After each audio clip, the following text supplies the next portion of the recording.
안녕하십니까. 주요 국내외 뉴스를 통해서 주식 투자의 포인트를 살펴보는 크로스체크 이데일리 이정훈입니다. 저희 준비한 기사 보시겠습니다. 어제 문재인 대통령이 국무회의를 주재를 했는데요. 코로나19 사태, 어제 다들 아시다시피 대구에서 또 다른 그 감염원을 알 수 없는 환자가 나오면서 굉장히 좀 다시 새로운 국면으로 가고 있다. 그에 따른 경제 부처들의 대처를 주문했는데요. 어떤 내용들인지 함께 살펴보시겠습니다. 라임 자산운용의 그 사태 계속 후폭풍이 계속 일고 있는데요. 코스닥 시장 개미들에게도 그 악재가 미칠 가능성이 있다라는 얘기 보시겠고요. 최근 들어서 주식시장에서 주식을 내다 팔고 있는 외국인과 기관 투자가들이 지수 ETF에 관심을 보이고 있다라는 얘기 같이 보시도록 하겠습니다. 기사 한번 보실 텐데요. 어제 국무회의에서 굉장히 심각한 표정을 짓고 있는 문재인 대통령 모습인데요. 어제 특단의 대책을 강조하면서 지금 현재 우리나라 경기 상황을 비상경제 시국이다라고 칭했습니다. 그동안 우리 그 코로나19 사태로 인한 우리 경제를 우려하는 목소리들이 많았지만 대통령이 직접 발언했던 내용 중에 가장 엄중한 표현이다라고 볼 수 있을 것 같습니다. 지금 현재 우리나라 경제 상황이 비상경제 상황이다라고 스스로 정의하면서 과거 전례를 따지지 말고 쓸 수 있는 모든 정책 수단을 총동원하라라고 특단의 지시를 내렸다라는 겁니다. 어떤 내용들이 들어갔는지가 우리의 관심사인데요. 내용을 한번 보시면 큰 아웃라인은 두 가지입니다. 일단은 이 코로나19로 인해서 가장 큰 직격탄을 맞는 바로 그 대상들은 중소기업이라든지 자영업자가 포함된 소상공인들인데요. 이분들에 대한 특별 지원 대책이 하나가 있고요. 또 하나는 일반 기업들이 이로 인해서 굉장히 투자 심리가 위축될 수 있으니 투자할 수 있도록 도와주는 유인책을 제안을 하라라는 게 문재인 대통령의 핵심적인 내용이었고요. 관련 내용을 세밀하게 좀 살펴보시면 방금 했던 내용입니다. 전례를 따지지 마라. 과거에 어떤 정책을 썼는지, 과거에 한 번도 쓰지 않았던 정책이다. 이렇게 해서 그 카드를 버리지 말고 어떠한 제한도 두지 말고 쓸 수 있는 모든 카드, 상상력을 발휘할 수 있는 모든 수단을 총동원하라라는 게 문재인 대통령의 얘기였고요. 어제 나온 얘기들 중에 관가에서 나온 얘기들 중에 조금 우리가 눈여겨봐야 될 몇 가지 정책 포인트들을 살펴봐야 될 것 같습니다. 첫 번째는 바로 이 소비 쿠폰 얘기인데요. 문재인 대통령 역시 스스로 소비 쿠폰 방안을 한번 검토해 보라라고 어제 직접 지시를 했는데요. 이 소비 쿠폰은 뭐냐면 과거 2009년도 우리 미국에서 글로벌 금융 위기가 싹 튼 이후 직후에 2009년도에 우리나라 경기가 굉장히 추락하는 양상을 보였었는데요. 그 당시 정부가 저소득층에 대해서 공공 일자리를 제공하고 그 일한 사람들의 월급의 절반 정도를 소비 쿠폰을 지급했던 때가 있습니다. 혹시 기억하실지 모르겠지만 한 11년 전의 얘기라 이제는 기억이 좀 가물가물할 수 있을 텐데요. 이 저소득층을 대상으로 한 이유는 뭐냐면 지금 우리가 흔히 소비 성향이라고 얘기하죠. 새로운 돈이 생겼을 때 그 돈을 소비로 직접 투입할 수 있는 비중이 얼마냐. 돈이 많은 사람들은 새롭게 돈이 생기면 저축을 하거나 쌓아두는 반면에 저소득층은 가용할 수 있는 그 재산이 많지 않기 때문에 새로운 돈이 생기면 그 돈을 대부분을 소비를 한다는 거죠. 따라서 저소득층을 지원해야만 소비 성향이 좋아져서 내수 경기가 살아날 수 있다라는 게 일반적인 경제학의 원리고요. 그에 따라서 이 소비 쿠폰 제도를 저소득층한테 직접적인 타겟팅하는 대책으로 내놓는다는 겁니다. 이렇게 저소득층에게 소비 쿠폰이 지급되면 이걸 가지고 전통시장에 간다든지 동네 슈퍼를 방문해서 직접 생필품을 구입할 수 있다라는 점에서 보면 우리 골목 상권을 지키는 데 도움이 되고요. 또 전통시장과 소상공인 자영업자, 우리 장사하시는 분들을 지원할 수 있는 직접적인 대책이 될 수 있다라는 점에서 이런 방안들이 지금 경제부처 내에서 검토가 되고 있는 상황인데요. 실제 도입이 될 때 내수 경기에 큰 어떤 효과를 볼 수 있다. 과거 메르스 때도 이런 메르스 때나 아까 말씀드렸던 2009년도에 이런 소비 쿠폰 제도가 도입되면서 실질적으로 내수 관련 경기가 살아나는 그런 어떤 내수 부양 효과가 눈으로 확인된 바 있기 때문에 이번에도 또 한 번 소비 쿠폰 제도가 도입된다면 굉장히 큰 효과를 노릴 수 있다. 여기 기사에서 보시겠지만 소상공인들에 대한 생계 지원이 되는 동시에 내수 경기를 살릴 수 있는 소비 진작이 되는 두 마리 토끼를 잡을 수 있다라는 게 이 정책의 핵심적인 내용입니다. 여기 기사 후반부를 한번 좀 살펴보시면 보시면 두 번째 정책은 바로 요겁니다.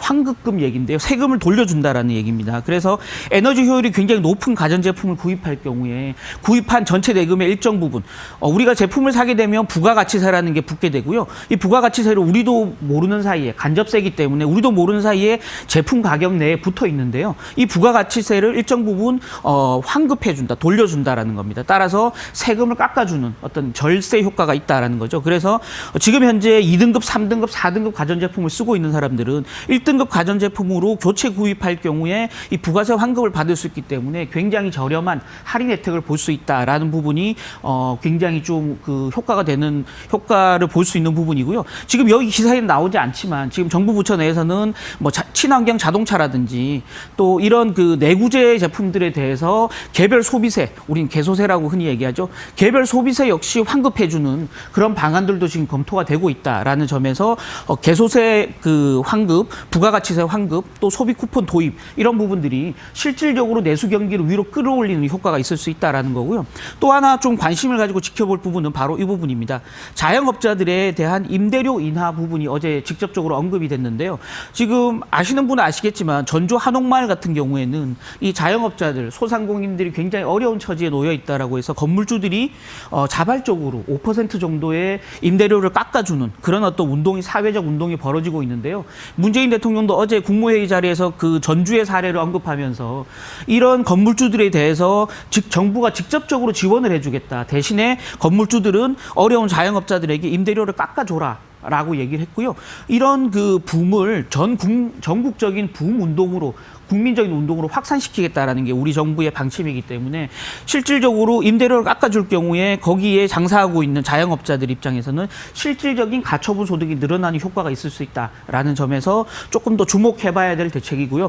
어제 실제 박원순 서울시장은 자영업자들에게 과의 간담회 자리에서 이 문재인 대통령의 제안을 화답이나 하듯이 서울시가 그 소유하고 있는 공공 건물에 대해서는 임대료를 직접적으로 상반기 중에 깎아주겠다라는 어떤 공약을 또 한 상황이기 때문에 이런 어떤 그 운동들이 사회적으로 좀 확산될 가능성이 충분히 있다라는 점을 좀 염두에 두셔야 될 것 같고요. 우리 코로나19 사태 확산 이후에 내수주들이 굉장히 어려움을 겪고 있다라는 거 다들 아실 텐데요.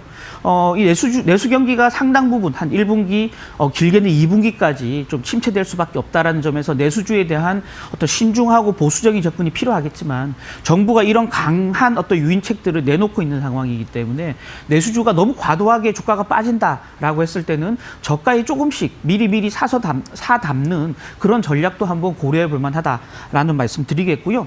과거 메르스 때를 보면 정부가 이렇게 소비 진작책을 강하게 내놓을 경우에 한국은행도 나서서 기준금리를 인하해 주는 어떤 그런 어떤 그 정책적인 우리 팔러시 믹스라 그러는데요. 정책적인 어떤 그런 그 부양 효과들이 존재했었는데요. 이번에도 사실은 한국은행이 기준금리를 내려서 정부 시책에 도움을 줄 것이다라는 기대감들이 굉장히 커지고 있다라는 점은 시중금리를 밑으로 떨어뜨리는 요인이 될 거고요. 말씀드렸던 대로 추경 편성 가능성이 굉장히 커지면서 적자 부채 발행이 늘어나면 시중금리가 또 위로 올라갈 수 있는 요소가 생기기 때문에 당분간 시장금리는 아래 위로 크게 출렁일 가능성이 있다. 따라서 금리에 민감하게 반응하는 은행주라든지 보험주 같은 금융주들에 대한 투자 메리트 생길 수 있는 여지가 충분히 있다라는 점에서 조금 최근에 침체됐던 금융주에 대한 관심도 좀 필요하지 않겠냐라는 말씀 끝으로 드리도록 하겠습니다.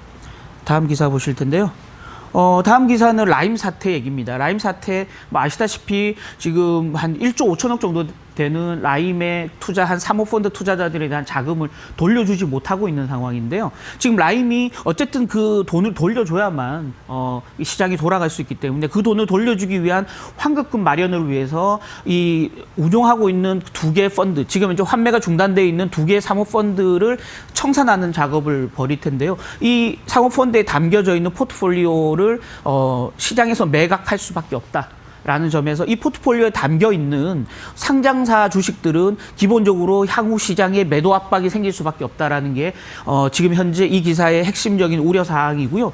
내용을 한번 살펴보시면 환매 중단됐던 두 개의 사모펀드가 지금 조만간 여기 기사를 보시면 플루토 FID D1 1호 D1호라는 펀드와 또 테티스 2호 펀드 이 두 개가 지금 1조 5천억 정도가 담겨져 있는 펀드인데요. 이 펀드를 시장에 매각할 가능성이 지금 커지고 있다라는 거고요. 이 중에 지금 주식이나 CB, 상장사의 주식이나 전환사채, 우리 흔히 메자닌이라고 하죠. 전환사채뿐만이 아니고 BW까지 포함한 메자닌, 또 주식 현물 등이 총 5,200억 정도가 이 포트폴리오 내에 포함되어 있다는 겁니다. 따라서 지금으로부터 한 1개월, 2개월 내에 이 5,200억이 코스닥 시장에 매물로 쏟아질 수 있다라는 거고요.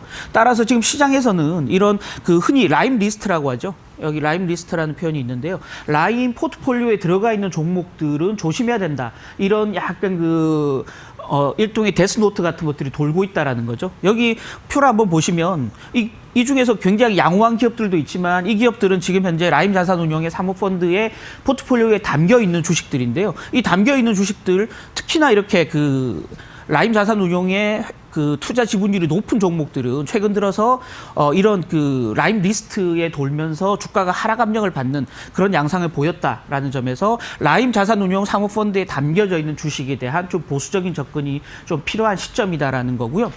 다만 좀 하나 다행스러운 부분들은 이로 인한 시장 충격을 감안해서 국내 대형 증권사들이 5천억 정도의 자금을 조성을 해서 이런 쏟아지는 물량들을 흡수하는 그런 어떤 펀드를 조성하겠다라는 지금 입장들을 보이고 있는 상태이기 때문에 매물이 쏟아져 나올 경우에 증권사들이 금융투자라는 어떤 계정으로 주식을 이걸 사담할 가능성이 있다라는 점에서 보면 매물 부담이 생각보다 크지 않을 수는 있지만 어쨌든 간에 오버행 이슈, 잠재적인 매물 부담, 오버행 이슈가 지속적으로 시장 내에 좀 투자 심리를 악화시킬 수밖에 없다라는 점에서 이런 종목들뿐만이 아니고 코스닥 시장 전체적으로 특히 CB를 발행해서 어떤 자금을 돌리고 있는 코스닥 기업들 한 개 코스닥 기업들 같은 경우는 굉장히 투자 심리가 위축될 수밖에 없다라는 점 감안하셔야 될 것 같고요. 특히나 이런 CB나 BW를 많이 발행한 코스닥 업체들 같은 경우는 지금 연말에 감사 보고서 제출 시한을 앞두고 굉장히 어떤 자금 운용의 압박을 느낄 수밖에 없다라는 점은 동시에 감안하셔야 될 것 같고요. 다만 이런 주변부 이슈 때문에 라임 자산운용과 직접 관련이 없는 종목인데 주가가 과도하게 빠지는 코스닥 종목이 있다고 한다면 조금 반등의 여지를 감안한 투자 전략도 같이 세울 필요가 있겠다라는 말씀 드리도록 하겠습니다. 마지막 뉴스는 좀 간단하게 보실 텐데요. 바로 지수 ETF 얘기입니다. 지금 아시다시피 최근 한 달간 외국인들은 한 1조 3천억 정도 주식 현물을 내다 팔고 있고요. 기관 투자가들은 3조 정도의 주식을 내다 팔고 있습니다. 그러면 외국인과 기관은 우리나라 주식에 투자하지 않는가? 그건 아니라는 거죠. 주식을 내다 팔고는 있지만 다른 한편으로는 사고 있는 종목들도 분명히 존재하더라. 근데 대부분 그 종목들이 지수 ETF, 상장 지수 펀드였다라는 겁니다. 여기 한번 보시면 외국인들 기관 투자가들이 집중적으로 순매수했던 지수 ETF들의 최근 수익률인데요. 적게는 1% 가까이, 높게는 한 4% 가까이 투자 수익을 계속 내주고 있다라는 겁니다. 바로 외국인과 기관 투자가들이 이런 지수 ETF를 선호하고 있다라는 거죠. 그 이유는 뭐냐면 첫 번째는 개별 종목에 대한 투자가 굉장히 부담스럽다는 겁니다. 종목들의 변동성이 커지고 있다. 미국 상황들 또 코로나19 사태로 인해서 개별 종목들의 변동성이 커지면서 개별 종목 투자보다는 지수 전체, 시장 전체를 매수하는 지수 ETF에 대한 관심을 가지고 있다는 겁니다. 여기 표를 한번 보시면 최근 들어서 신고가 종목도 50개가 넘는 양호한 흐름 보이고 있지만 신저가를 기록한 종목은 거의 260개에 이를 정도로 최근에 종목들 간의 주가의 괴리가 빠르게 벌어지고 있다는 점에서 개별 종목 투자보다는 지수 투자를 더 어떤 매력적으로 생각하고 있다라는 게 외국인 기관 투자가들의 흐름이고요. 두 번째는 투자의 메리트입니다. 상대적으로 주식을 직접 사고 파는 것보다 수수료가 굉장히 싸다라는 장점이 있고요. 최근 들어서 지수 ETF의 어떤 유동성이 좋아지면서 사고 팔기가 굉장히 유용해졌다라는 점에서 외국인과 기관 투자가들이 많이 좀 관심을 가지고 있는데요. 이런 데 대한 관심도 좀 필요하다. 특히나 외국인과 기관 투자가들이 지수 ETF로 적극적으로 매수할 경우에 시장 전체의 수급에 안전판 역할을 해줄 수 있기 때문에 그런 점에서 보면 시장에 대해서는 수급상으로는 과도한 불안보다는 조금 뒤쪽으로는 외국인 기관 투자가들이 시장을 계속 받쳐주고 있다라는 낙관적인 전망도 동시에 가져갈 필요가 있겠다라는 말씀 드리도록 하겠습니다. 저희가 준비한 기사는 여기까지고요. 간밤에 애플의 실적 악화에 대한 우려감으로 뉴욕 증시는 하락하고 혼조세를 좀 보였었는데요. 제가 차트를 쭉 살펴보니까 코로나19 사태로 우리는 주가가 많이 조정받았다고 생각하지만 실제 MSCI 글로벌 지수라든지 미국 뉴욕 주요 지수들은 코로나19 사태 이전 수준을 이미 회복한 상태다라는 점에서 우리가 이 코로나19 사태의 악영향을 너무 과소평가한 건 아닌가라는 어떤 반성도 좀 해볼 필요가 있겠다라는 말씀 끝으로 드리도록 하겠습니다. 지금까지 이정훈이었습니다.